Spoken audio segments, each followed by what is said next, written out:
Assalamualaikum warahmatullahi wabarakatuh. Kami dari kelompok 4 Farmakoekonomi akan mempresentasikan hasil diskusi kami yaitu tentang cost minimization analysis. Cost minimization analysis merupakan teknik yang menentukan intervensi mana yang lebih murah biayanya berdasarkan studi-studi terdahulu, walaupun dari segi output belum tentu maksimal. Teknik ini merupakan teknik yang paling sederhana jika dibandingkan dengan metode analisis yang lain. Kegunaan cost minimization analysis digunakan untuk menguji biaya relatif yang dihubungkan dengan intervensi yang sama dalam bentuk hasil yang diperoleh.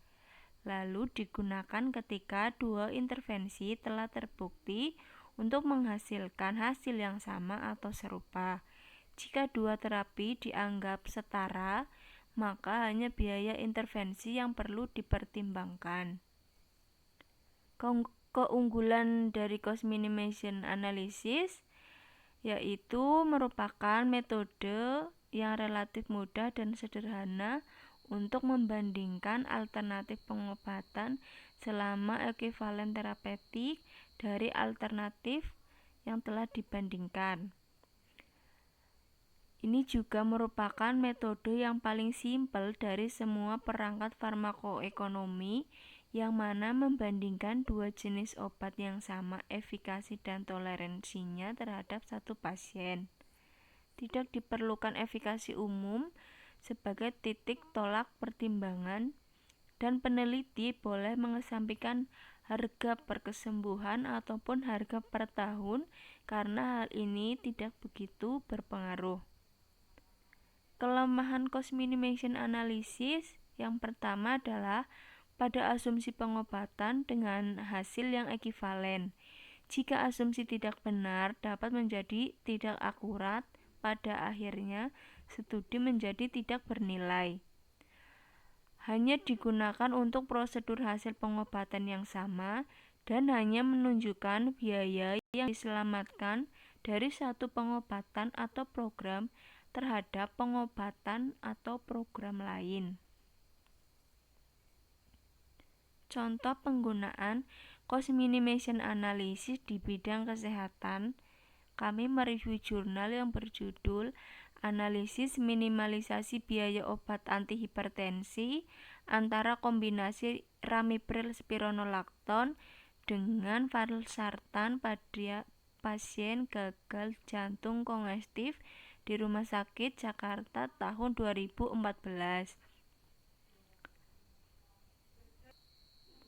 Congestive heart failure atau CHF atau biasa disebut dengan gagal jantung kongestif terjadi apabila jantung menyediakan oksigen yang cukup bagi tubuh sehingga dapat bersifat sangat mematikan.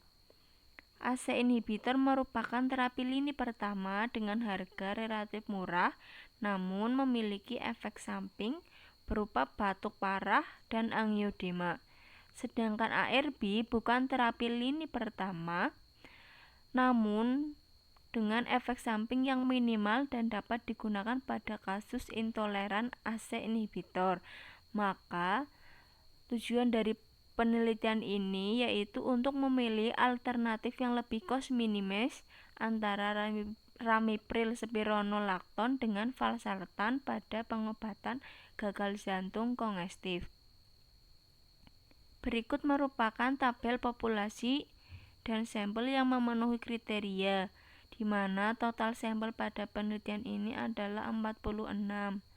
Penelitian ini menggunakan prospektif RS dan biaya yang dihitung adalah biaya langsung medis dengan komponen biaya obat, biaya rawat inap, dan biaya jasa dokter.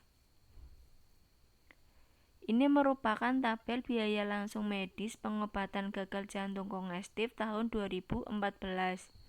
Pada rumah sakit sampel, biaya total yang dikeluarkan pada kelompok ramipril spironolakton cenderung lebih rendah, yaitu Rp53.082.600 dibandingkan biaya total pada kelompok valsartan, yaitu sebesar Rp63.204.000. Akan tetapi, karena jumlah pasien pada kelompok ramipril spironolakton lebih sedikit, maka biaya rata-rata pada kelompok ini sebesar Rp2.527.700, lebih tinggi daripada rata-rata biaya total valsartan, yaitu sebesar Rp2.430.900, karena denominator pasien lebih sedikit.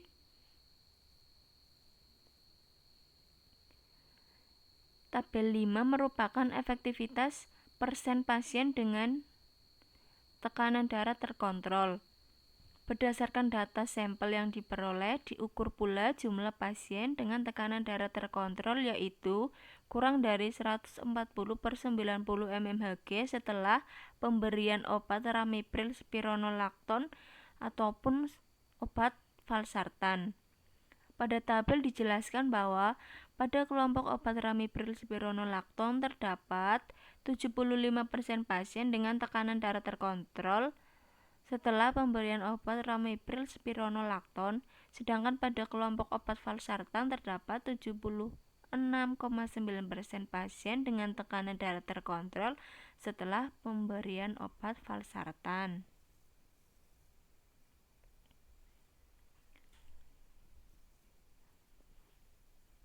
Jadi, berdasarkan hasil perhitungan analisis minimalisasi biaya diperoleh, rata-rata biaya total pada kombinasi obat ramipril spironolakton lebih tinggi dibandingkan rata-rata biaya total obat valsartan dengan nilai penghematan sebesar Rp96.200, maksudnya Rp96.820.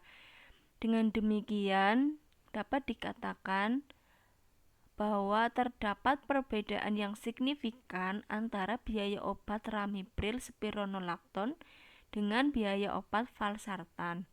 Namun, tidak ada perbedaan yang signifikan antara biaya jasa dokter maupun biaya rawat inap dan juga biaya langsung medis antara kombinasi obat ramipril spironolakton dengan obat valsartan.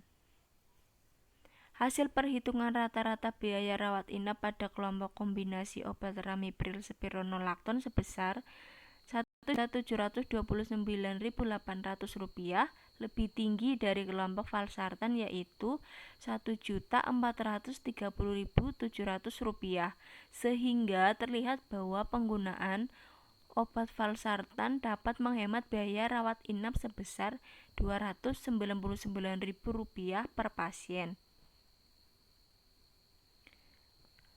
Kesimpulan dari jurnal ini yang pertama, obat valsartan memberikan nilai terbaik, yaitu nilai rupiah yang terendah dan menjadi pilihan yang lebih cost minimis dibandingkan obat ramipril spironolakton.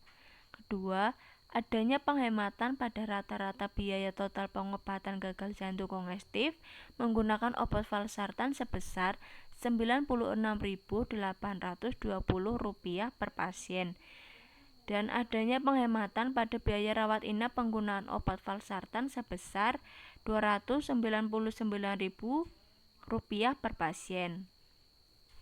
Demikian presentasi dari kami, kurang lebihnya kami mohon maaf. Terima kasih atas perhatiannya. Wassalamualaikum warahmatullahi wabarakatuh.